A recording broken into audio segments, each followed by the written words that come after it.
ఓం నమ శివాయ శ్రీమాత్రే నమః. మిత్రులకి శ్రేయోభిలాషులకి అలాగే నన్ను ఎంతగా ఆదరిస్తున్న యూట్యూబ్ ప్రేక్షకులందరికీ కూడా పేరు పేరు ధన్యవాదాలు. మిత్రులారా, ఈరోజు మనం ఒక అద్భుతమైన ఉపాయం తెలుసుకుందాం.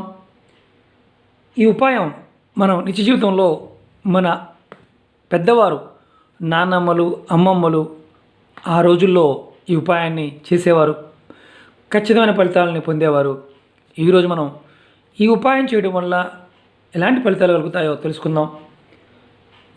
ఈ ఉపాయం చేయడం వల్ల లాభం ఏంటంటే, చేసే పనుల్లో ఆటంకాలు తొలగిపోవడానికి మనం ప్రతిరోజు కూడా ఏ పదార్థాన్ని ఏ విధంగా వాడితే మనకి పనుల్లో విజయం చేకూరుతుందో తెలుసుకుందాం. చాలా చిన్న ఉపాయం. అంటే ఈ ఉపాయం అనేది చాలామందికి తెలుసు, చాలామంది పెద్దవారికి తెలుసు, కొంతమంది ఆచరణలో కూడా చేస్తూ ఉంటారు. ఈరోజు మీ అందరికీ కూడా మన ఇంట్లో దొరికే వస్తువులతో ఎలాంటి అద్భుతమైన ఫలితాలు పొందవచ్చో తెలుసుకుందాం. అలాగే చాలామంది మిత్రులు కొన్ని సమస్యలు రెగ్యులర్గా అడుగుతూ ఉన్నారు. నేను దగ్గరగా 300 పైన వీడియోస్ చేయడం జరిగింది. అనేక రకాలైన సమస్యల గురించి నేను ఎక్స్ప్లెయిన్ చేయడం జరిగింది. కొత్తగా చూసే మిత్రులు ఎవరైనా సరే నా ఛానల్లో ఉన్న వీడియోస్ చూడండి. మీకు ఏదైతే ఆచరించగలుగుతారో ఆ ఉపాయాన్ని చేసుకోవడం ప్రయత్నం చేయండి. అలాగే ఈ వీడియో మీకు నచ్చినట్లయితే కనుక లైక్ చేయండి, నా ఛానల్ సబ్స్క్రైబ్ చేసుకోండి, గంట సింబల్ని యాక్టివేట్ చేసుకోండి, 10 మంది మిత్రులకు షేర్ చేయండి. ఈ ఉపాయానికి కావాల్సిన పదార్థాలు మీ ముందున్నాయి, కొన్ని అందుబాటులో లేవు. మీకు పాయింట్ టు పాయింట్ ఎక్స్ప్లెయిన్ చేస్తాను. ఏ విధంగా చేస్తే అద్భుతమైన మనకి ఫలితాలు వస్తాయో తెలుసుకుందాం.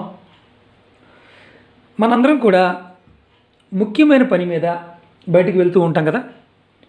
ఒక్కొక్కసారి పనిలో ఆటంకాలు ఏర్పడుతూ ఉంటాయి. ఆ పని పూర్తి చేయడానికి మనం ఎంత ప్రయత్నించినా మనం అనుకున్న పని అవ్వదు. ఎటువంటి ఆటంకాలు రాకుండా మనం చేసే పనుల్లో సఫలత రావాలంటే మన ఇంటి దగ్గర ఉండే వస్తువులతో ఎలా చేస్తే ఆ సఫలత వస్తుందో తెలుసుకుందాం. మనం ఇంటి నుండి బయటికి వెళ్ళే ముందు ఒక చిన్న ఉపాయాన్ని చేసుకుంటే మనం ఏదైతే పని మీద వెళ్తున్నామో ఆ పనిలో సఫలత అంటే విజయం చేకూరుతుందని మన పెద్దలు చెప్పారు. ఈ ఉపాయానికి అంటే మనకు సహజంగా కొంతమంది మిత్రులు అడుగుతూ ఉంటారు కదా, మాది ఈ కులం అండి, మేము ఈ మతం అండి అని అడుగుతూ ఉంటారు. ఈ ఉపాయానికి జాతితో కానీ మతంతో కానీ కులంతో కానీ ఎలాంటి సంబంధం లేదు. ఎవరైనా చేసుకోవచ్చు, నిర్భయంగా చేసుకోవచ్చు. ముఖ్యమైన పని మీద ఇంకొకటి, ఇది ఆడవారైనా చేసుకోవచ్చు, మగవారైనా చేసుకోవచ్చు. ఎందుకంటే మిత్రులారా, ఏదైనా వీడియో చేసినప్పుడు పూర్తిగా వీడియో చూడకుండా కామెంట్స్ చేస్తూ ఉంటే నాకు టైం ఉన్నప్పుడైతే నేను మీకు రిప్లై ఇవ్వడానికి ప్రయత్నం చేస్తుంటాను. కానీ పూర్తిగా వీడియో చూడకపోవడం వల్ల అసలు విషయం తెలియకపోగా లేనిపోని అనుమానాలు, దానివల్ల లేనిపోని క్వశ్చన్లు వస్తూ ఉంటాయి. ఇవి చిన్న చిన్న వీడియోలు మనం చేసుకుంటే నమ్మి చేసుకోండి, ఖచ్చితమైన ఫలితాలు వస్తాయి. మన పూర్వీకులు చెప్పిన అద్భుతమైన వరాలు ఇవి. మనం వదిలేస్తాం. నా ప్రయత్నం ఏంటంటే ఒక్కొక్కటి నాకు తెలిసినంతవరకు చెప్పడానికి ప్రయత్నం చేస్తుంటాను. మీరు గుర్తుంచుకోండి, ముఖ్యమైన పని మీద మీరు ఇంటి నుంచి బయటికి వెళ్తున్నారు అంటే శుభకార్యం కావచ్చు, ఇంటర్వ్యూకి కావచ్చు, ఏదైనా పెళ్లి సంబంధాలు మాట్లాడడానికి కావచ్చు, అలాగే ఎగ్జామ్స్ రాయడానికి కావచ్చు, అలాగే బిజినెస్కి సంబంధించిన వ్యాపారానికి సంబంధించిన లావాదేవీలు మాట్లాడడానికి కావచ్చు, మనం బయటికి వెళ్తూ ఉంటాం కదా. అలా వెళ్ళేటప్పుడు మీరు ఉదయాన్నే లేచిన తర్వాత, స్నానం చేసిన తర్వాత, మీరు ఏ పని మీద అయితే బయటికి వెళ్తున్నారో ఆ పని పూర్తి అవ్వాలని మీ పూజా మందిరంలో నమస్కారం చేసుకొని, ఆ కోరిక తీరాలని భగవంతుడు చెప్పుకొని, అంటే మీ ఇష్టదైవం ఎవరైనా సరే, అది నారాయణుడు కావచ్చు, అల్లా కావచ్చు, జీసస్ కావచ్చు, ఎవరైనా కావచ్చు, మీ ఇష్టదైవం ముందు ప్రార్థన చేసిన తర్వాత ఇంట్లోంచి బయటికి వెళ్ళే ముందు మీ ఇంట్లో ఎవరైనా పెద్దవారు ఉంటే, అంటే అమ్మ నాన్న అలాగే నానమ్మ, అమ్మమ్మ, తాతలు ఎవరైనా ఉంటే మీకంటే పెద్దవారు ఉంటే వారి కాళ్ళకి నమస్కారం చేసుకోండి. తర్వాత చూస్తున్నారు కదా బెల్లం, చిన్న బెల్లం ముక్క తీసుకోండి. చిన్న బెల్లం ముక్క తీసుకొని మీరు నోట్లో వేసుకోండి. నోట్లో వేసుకొని మీరు అలాగే గుమ్మం దగ్గరికి వెళ్ళే ముందు ఇగో మిరియాలు చూస్తున్నారు కదా, కొన్ని మిరియాలు తీసుకోండి. ఇవన్నీ చాలు, కొద్దిగా తీసుకొని మీ గుమ్మం బయట ఈ మిరియాలు పెట్టి ఆ మిరియాల మీద కాలు పెట్టి కుడి కాలు పెట్టి బయటికి వెనక్కి తిరిగి చూడకుండా వెళ్ళిపోండి. తర్వాత అంటే ముందు చెప్పండి, మీ ఇంట్లో పెద్దవాళ్ళు ఉంటే గనక వారికి చెప్పండి. ఏమనంటే గంట తర్వాత ఆ మిరియాలు తీసి డస్ట్బిన్లో పడేయమని చెప్పండి. గంట తర్వాత. మరి ఎవరూ లేరండి, మా ఇంట్లో ఎవరూ లేరు, నేను ఒక్కనే ఉన్నాను, నేను ఒక్కదాన్నే ఉన్నాను, మరి నా పరిస్థితి ఏంటి అని అనుమానం వస్తుంది. ఎవరైతే అలా మిరియాలు పెట్టి తొక్కి వెళ్ళారో మరి ఆశీర్వాదం తీసుకోమన్నారు కదండి, లేరు కదా అనుకోవచ్చు. ఆశీర్వాదం ఎవరూ లేకపోతే బెల్లం ముక్క నోట్లో వేసుకొని మిరియాలు కింద పెట్టి మీ కుడికాలు తొక్కి వెనక్కి తిరిగి చూడకుండా వెళ్ళిపోండి. సాయంత్రం మీరు ఇంటికి వచ్చిన తర్వాత మీరు ఆ మిరియాలను డస్ట్బిన్లో పడేయండి. మీరు అనుకున్న పనులు అంటే మీరు ఏదైతే పని మీద వెళ్తున్నారో ఆ పని ముందు మీ పూజా మందిరంలో ప్రార్థన చేసుకుని వెళ్ళండి. ఇది ఉపాయం. ఇంకా మిగతా ఉపాయాలు చెప్తాను. అలాగే చాలామంది మనకి పూర్వం రోజుల్లో ఏ రోజున ఏ పదార్థాన్ని తీసుకుని బయటికి వెళ్తే పనులు అవుతాయి అడిగారు. వారికి కూడా మనం ఇప్పుడు ఉపాయాలు చెప్పుకుందాం. ఇంకోటి ఏంటంటే మనకి ఇంతకుముందు చెప్పుకున్నాం కదా, మిరియాలు తొక్కి వెళ్ళడం వల్ల ఏం జరుగుతుంది, మీరు ఏదైతే పని అనుకుని వెళ్తున్నారో బయటికి వెళ్తున్నారో ఆ పని తప్పకుండా పూర్తవుతుంది అని శాస్త్రం చెప్తుంది. మీరు మళ్ళీ అనొచ్చు, తొక్కి వెళ్ళామండి అవ్వలేదండి మీరు అనొచ్చు. ఇలా చేస్తూ ఉంటే అనుకున్న పనులు పూర్తవడానికి అవకాశం ఉంటుంది. ఆ నేచర్లో ఉండే శక్తి మనకి ఆ విధంగా సపోర్ట్ చేస్తుంది. ఈ ఉపాయాన్ని ఏదైతే మిరియాలను తొక్కి వెళ్ళే ఉపాయాన్ని మనం టూర్లు వెళ్తుంటాం, విహారయాత్రలకి, దేవాలయ దర్శనానికి వెళ్తూ ఉంటాం. అలా వెళ్తున్నప్పుడు దూర ప్రాంతాలకు వెళ్తున్నప్పుడు కూడా ఈ ఉపాయాన్ని చేసుకోవచ్చు. అలాగే ఇప్పుడు మనం రెండో ఉపాయం తెలుసుకుందాం. ముఖ్యమైన పనుల్లో ఆటంకాలు రాకుండా ఉండడానికి జ్యోతిష్శాస్త్ర ప్రకారం ఒక్కొక్క రోజు ఒక్కొక్క ఉపాయాన్ని చేసుకోవాలి. మీరు అంతకుముందు వినే ఉంటారు. ఇది చాలా అద్భుతంగా పనిచేస్తుంది. ఇది ఆచరణలో పెట్టుకుంటే నెగటివ్ ఇంపాక్ట్స్ మన మీద చాలా తగ్గడానికి అవకాశం ఉంటుంది. ఇది మన పూర్వీకులు చూడండి ఎంత గొప్పవారో. మనకి ఇలాంటి విషయాలని చాలా అద్భుతంగా గ్రంథస్థం చేశారు. అలాగే మన పెద్దల్లో జీవన విధానంలో భాగం చేశారు. మన సనాతన ధర్మంలో ఇదొక భాగం. కానీ కాలక్రమేణా మనం కొన్ని అనవసరమైన విషయాల వల్ల వదిలేయడం జరుగుతుంది. ఇది చాలామందికి అనుభవంలో ఉంటుంది. ఎందుకంటే కామెంట్స్లో మీ అనుభవాలు తెలియచేయండి. ఎందుకంటే ఇవి నమ్మి చేసుకునే ఉపాయాలు, నమ్మి చేసుకుంటే మంచి ఫలితాలు వస్తాయి. ఇప్పుడు మనం సోమవారం రోజున మనం ఇంటి నుంచి బయటికి వెళ్ళేటప్పుడు ఏది చేస్తే, ఎలా చేస్తే మనం అనుకున్న పనిలో సఫలత వస్తుంది అంటే ఆ పని పూర్తి చేయగలుగుతామో తెలియజేస్తాను. మీకు నేను ఇక్కడ సోమవారం నాడు స్నానం చేసిన తర్వాత బయటికి వెళ్ళే ముందు అద్దం చూసుకొని, అంటే అద్దంలో మనం చూసుకొని ఆ పని గురించి చెప్పుకొని వెళ్తే ఆ పని పూర్తవుతుందని శాస్త్రం చెప్తుంది. బెల్లం ముక్క తీసుకోవచ్చా అంటే తీసుకోవాలి.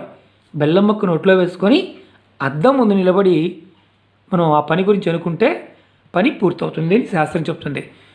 అలాగే మంగళవారం రోజున ఏదైనా సరే ఇది స్నానం చేసిన తర్వాత మీ దేవతా మందిరంలో చెప్పుకున్న తర్వాత ఒక తీపి పదార్థం ఇలా స్వీట్ కానీ లేదంటే బెల్లం ముక్క కానీ నోట్లో వేసుకొని కొద్దిగా వేసుకొని బయటికి వెళ్ళండి. దానివల్ల ఆంజనేయ స్వామి కృప మన మీద ఉంటుంది. దానివల్ల మనం ఏదైతే కార్యం అనుకుంటున్నామో, పని అనుకుంటున్నామో దాంట్లో సఫలత వస్తుంది. అంటే పాజిటివ్ మూమెంట్ అనేది రావడానికి అవకాశం ఉంటుంది. అలాగే బుధవారం నాడు ఏం చేయాలి? బుధవారం నాడు ఏ పని మీద అయితే మీరు బయటికి వెళ్తున్నారో స్నానం చేసిన తర్వాత మీ దేవతా మందిరంలో సంకల్పం చెప్పుకొని మీరు మీ ఇంటి దగ్గర కుండీలో కనుక పుదీనాను పెంచుకుంటే 3-4 పుదీనా ఆకుల్ని నోట్లో వేసుకొని వెళ్ళండి. మీ పని చక్కగా పూర్తవుతుంది, అనుకున్న పని చేయగలుగుతారు. అలాగే గురువారం నాడు ఎలా చేయాలంటే కొన్ని ఆవాలు తీసుకోండి. ఇందుట్లో నలుపు ఉంటాయి, తెలుపు ఉంటాయి, పొట్టు తీసినవి కూడా ఉంటాయి. కొన్ని అంటే మరీ పిడికిడి కాదండి, జస్ట్ 2-3 ఎలా తీసుకోండి చాలు. తీసుకొని మీరు బయటికి వెళ్తున్నప్పుడు నోట్లో వేసుకుని వెళ్ళండి. కార్యసఫలత జరుగుతుంది. చూసారా ఎంత గొప్ప విషయాలు ఉన్నాయో. ఇవన్నీ పోపుల డబ్బాలు ఉండే వస్తువులే, వీటికి ఉన్న శక్తి అమోఘం. మనం ఈ మధ్యకాలంలో పోపుల డబ్బాలు ఉన్న పదార్థాన్ని వాడటమే మానేసాం, తక్కువ. ఎవరైతే పోపుల డబ్బాలు ఉండే వస్తువుల్ని వాడుతూ ఉంటారో ఆరోగ్యపరమైన సమస్యలు కూడా చాలా తక్కువ వస్తుంటాయి. అలాగే శుక్రవారం రోజున ఏం చేయాలంటే, శుక్రవారం రోజున ఇంటి నుంచి బయటకు వెళ్తున్నప్పుడు పెరుగు చూస్తున్నారు కదా, 1 స్పూన్ పెరుగు నోట్లో వేసుకుని వెళ్ళండి. ఇలా చేయడం వల్ల మీకు ఆ పనులన్నీ కూడా పూర్తవుతాయి. అంటే సఫలత ఏదైతే మనం అనుకుంటున్నామో దాని యొక్క శక్తి మనకు వస్తుంది. ఎందుకంటే ఈ పదార్థానికి ఆ రోజుకి ఆ సంబంధం ముడిపడి ఉంది. అలాగే శనివారం నాడు మీరు ఎవరైనా సరే అల్లం కానీ, కొంచెం చిన్న ముక్క, ఇంత అల్లం ముక్క కానీ, లేదంటే ఆవు నెయ్యి మీకు ఇప్పుడు చూపించడానికి పెట్టలేదు, కొద్దిగా ఆవు నెయ్యి అది కొంచెం నోట్లో వేసుకుని వెళ్తే మీకు శనివారం నాడు మీరు ఏదైతే పని చేయాలనుకుంటున్నారో ఆ పని దిగ్విజయంగా పూర్తి చేయగలుగుతారని శాస్త్రం చెప్తుంది. అలాగే ఆదివారం రోజున ఇంటి నుంచి బయటికి వెళ్తున్నప్పుడు వెళ్ళే ముందు అదిగోండి ఒక తమలపాకు, ఇలా తమలపాకు మీ జేబులో పెట్టుకొని లేదంటే మీ బ్యాగులో పెట్టుకొని మీరు వెళ్ళినట్లయితే కనుక మీకు కార్యానుకూలత, ఏ పని చేస్తున్నారో ఆ పనిలో విజయం వస్తుంది అని శాస్త్రం చెప్తుంది. ఇలాంటి చిన్న చిన్న ఉపాయాలు చేయడం వల్ల మీరు చేసే ప్రతి పనిలో విజయం లభిస్తుంది అని శాస్త్రం చెప్తుంది. ఇవి నమ్మి చేసుకోండి మిత్రులారా, ఫలితాలు రావడానికి అవకాశం ఉంటుంది. మేము చేసామండి మాకు ఫలితాలు రాలేదంటే మళ్ళీ ప్రయత్నం చేయండి. ముందు ఉపాయం చెప్పాం కదా, అది కంటిన్యూ చేసుకోవచ్చు. అది చేస్తూ కూడా ఇవన్నీ చేయవచ్చు. మనకు అనుమానాలు వస్తాయి కదా, అందుకనే మళ్ళీ చెప్తున్నాను. మిత్రులారా, అన్నిదా భావించమాకండి. ఇవన్నీ మన పూర్వీకులు మనకి చాలా విషయాలు చెప్పడం జరిగింది. మీకు అంతకుముందు కూడా నేను చెప్పడం జరిగింది. మన పూర్వీకులు మనకి అద్భుతమైన విషయాలను గ్రంథస్థం చేశారు. అలాగే పెద్దలు చెప్పుకునే మాటల్లో కూడా ఉన్నాయి. ఇవన్నీ తంత్రశాస్త్రంలోనూ జ్యోతిష్యంలోనూ వివరంగా ఉన్నాయి. నాకు వీలున్నప్పుడల్లా మీకు తెలియజేయడానికి ప్రయత్నం చేస్తుంటాను. మిత్రులారా, మీకు ఈ వీడియో నచ్చినట్లు లైక్ చేయండి, నా ఛానల్ని సబ్స్క్రైబ్ చేసుకోండి, 10 మంది మిత్రులకు షేర్ చేయండి. మీకు ఒకటే మిత్రులారా, నా వినపం ఏంటంటే ఇలాంటివి పూర్తిగా చూస్తే తప్ప స్కిప్ చేసి చూస్తే మనకి అర్థం కావు. ఇంత చిన్న వాటితో పనులు అవుతాయా? పెద్ద పెద్ద ఉపాయాలు ఉన్నాయి కదండి అంటే ఒక్కొక్క సమస్యని, అంటే ఇవి అసలు మన మనసుని ప్రేరేపించగలిగే, ఆ రోజుల్లో ఆ వస్తువు ఆ పదార్థానికి మన మనసులో ఆ కార్యాన్ని పూర్తి చేయడానికి ప్రేరణ కలగడానికి ఈ ప్రకృతి యొక్క మనకిచ్చిన ఈ వస్తువుల యొక్క శక్తి ఉపయోగపడుతుంది. ముందు రోజుల్లో ఇలాంటి తేలికైన ఉపాయాలు తెలియజేయడానికి ప్రయత్నం చేస్తాను. మీ ఆదరాభిమానాలు నన్ను ఇంకా బాధ్యత పెంచుతున్నాయనుకుంటున్నాను. ఖచ్చితంగా ఆ పరాదేవత వల్ల మీకు నేను ఇలాంటివి ముందు మరిన్ని తెలియజేస్తాను. మీకు ఈ వీడియో నచ్చినట్లు లైక్ చేయండి, నా ఛానల్ సబ్స్క్రైబ్ చేసుకోండి, గంట సింబల్ని యాక్టివేట్ చేసుకోండి, 10 మంది మిత్రులకి షేర్ చేయండి. ఓం నమః శివాయ, శ్రీమాత్రే నమః.